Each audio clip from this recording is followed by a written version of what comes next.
Oke, Assalamualaikum warahmatullahi wabarakatuh, bosku. Jadi hari ini kita tepatnya 12 hari setelah saya terakhir upload video, yaitu goes dari Rongkong Bone-Bone. Itu arah pulang, rute pulang dari Rongkong ke Bone-Bone, bosku.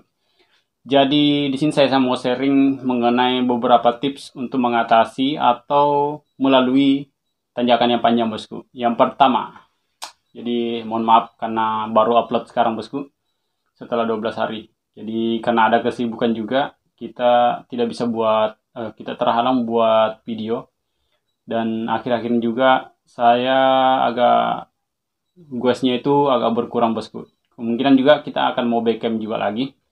Jadi kita mau rutinkan lagi guys, bosku. Jadi karena ya kita cari uang panai dulu.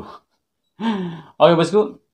Tips pertama untuk mengatasi tanjakan yang panjang yang pernah saya lalui, ini sesuai dengan pengalaman saya pribadi, yang ini saya sharing berdasarkan pengalaman saya melewati rute tanjakan yang ada di saat gue ke Rongkong, bosku.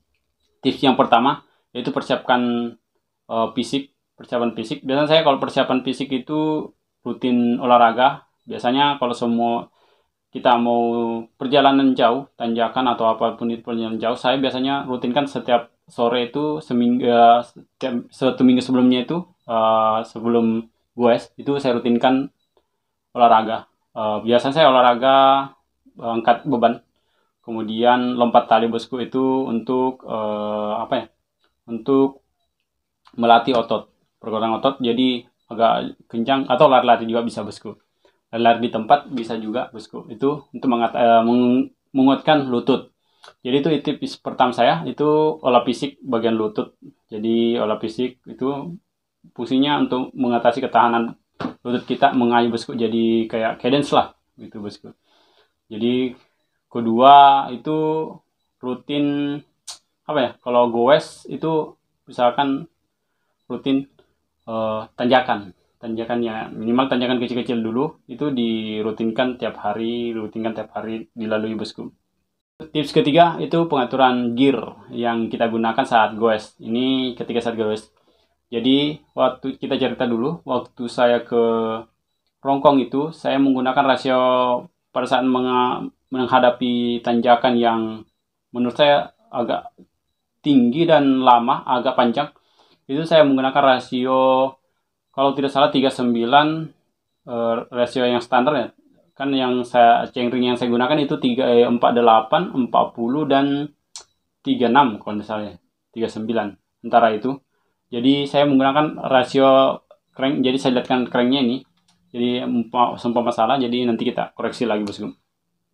Jadi rasio yang saya gunakan itu yang chainring yang paling kecil, dan di sprocket itu yang paling besar, bosku. Saya kebetulan pakai sprocket 34 dan chainring itu 48, kalau tidak salah 48 39, bosku.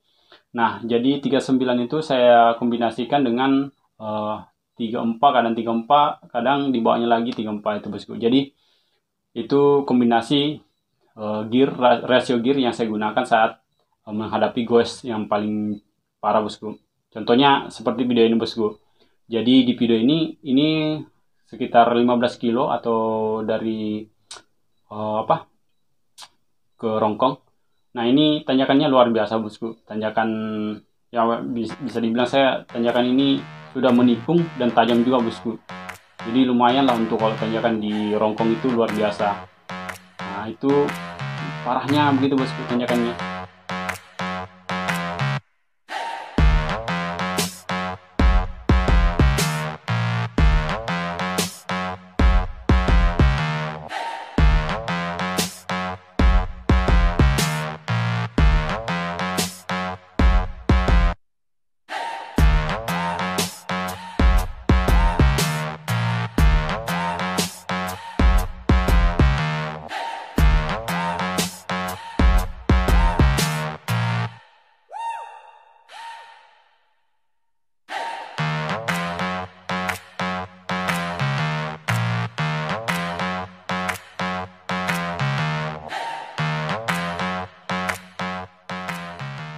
Jadi itu beberapa tips yang saya ini.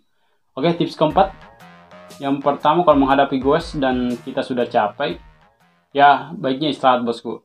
Karena kalau tidak istirahat, kemungkinan kita nuntun. Tapi saya triknya saya kalau hadapi tanjakan panjang itu sesuai dengan di pengalaman saya waktu goes ke Rongkong, itu lebih baik saya berhenti sebentar atau berhenti sejenak kemudian diayu lagi daripada nuntun, karena tenaga yang di apa ya yang dikeluarkan untuk nuntun sama lebih istirahat dulu itu dan kemudian goes lagi, lebih enakan saya istirahat dulu sambil goes pelan-pelan lagi bosku daripada saya nuntun, karena tenaganya sama menurut saya agak berat juga bosku kalau nuntun bawa sepeda di tanjakan. Jadi triknya saya, tipsnya itu lebih baik nuntun, lebih baik nuntun lagi, lebih baik kita istirahat dulu, kemudian setelah tenaga terkumpul, biasanya saya ndak istirahatnya itu termanage bosku. Jadi seumpama saya istirahatnya itu biasanya 5 menit itu langsung goes, karena kadang kalau kita istirahatnya lebih dari 5 menit atau 10 menit itu agak kelamaan, itu biasanya otot-otot kita, otot kaki itu agak kaku lagi bosku, jadi nanti berat lagi untuk goes. Jadi begitu bosku, saya minimal maksimal 5 menit lah istirahat, kemudian goes lagi pelan-pelan lagi pakai rasio gear yang tadi bosku, yang paling sprocket yang terbesar dan chainring yang terkecil bosku.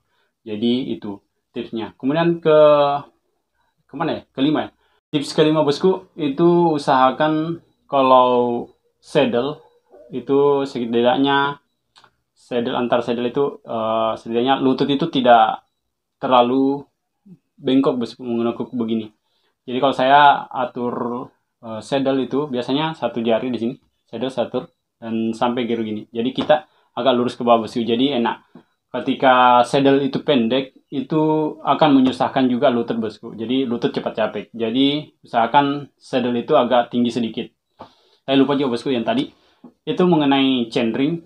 Jadi untuk biasanya kan kita dapat ini turunan.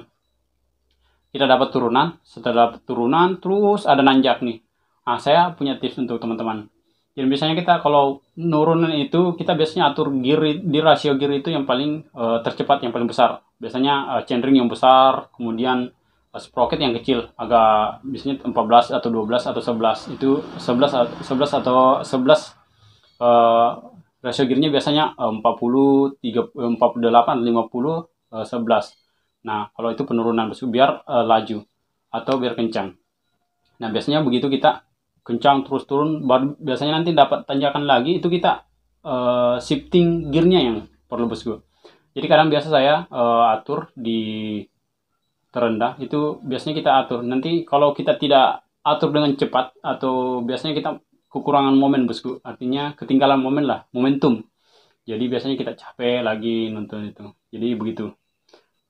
Oh ya, tips yang terakhir bosku, itu kalau mengayuh sepeda ini di tips pengayuhan bosku. Jadi kadang kita kalau sudah capek itu kita sudah tidak mampu ngayuh bosku. Nah, untuk teman-teman yang mau kalau saya prinsipnya kalau tips ngayuh sepeda itu usahakan kita nikmatin. Yang pertama kita kayu pelan-pelan, nggak usah ngebut mau sampai di atas puncaknya bosku. Jadi santai saja. Biasanya saya ibaratnya kayak kita jalan santai di roda pelan-pelan, santai di roda pelan-pelan, seperti tapi kita menggunakan rasio gear yang kecil dan yang paling terkecil dan paling terbesar untuk sprocketnya. Kita kayu santai-santai, ibaratnya kayak jalan bosku. Jadi kalau jalan kita ibaratnya kita tenaganya itu sesuai lah dengan kayak jalan kaki nih. Nah, itu disesuaikan dengan ngayuh sepeda. Jadi tenaga yang digunakan itu agak sama dengan kita saat berjalan. Jadi itu tipsnya bosku untuk teman-teman yang mau goes mengatasi tanjakan yang panjang dan menurut saya luar biasa menguras tenaga. Itu sudah saya buktikan di tanjakan Rongkong bosku. Jadi untuk teman-teman yang mau goes, selamat berjuang goesnya. Jadi jangan sampai putus asa untuk goes biar sehat.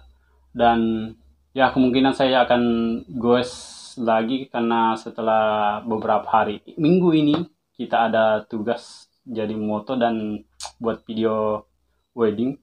Jadi kita akan rencana saya mau back camp dan ada beberapa teman juga yang sudah WhatsApp dan Messenger, dia juga mau ikut back camp dan mau touring mini tour bosku. Jadi rencana kita mau ke Palopo, cuman ada beberapa teman yang sudah DM katanya mau ikut juga, kapan mau tour. Jadi kita tunggu saja bosku. Oke, dukung channel ini, jangan lupa like dan subscribe. Oke bosku, kita terima kasih sudah nonton video ini. Assalamualaikum warahmatullahi wabarakatuh. Syah, yuk.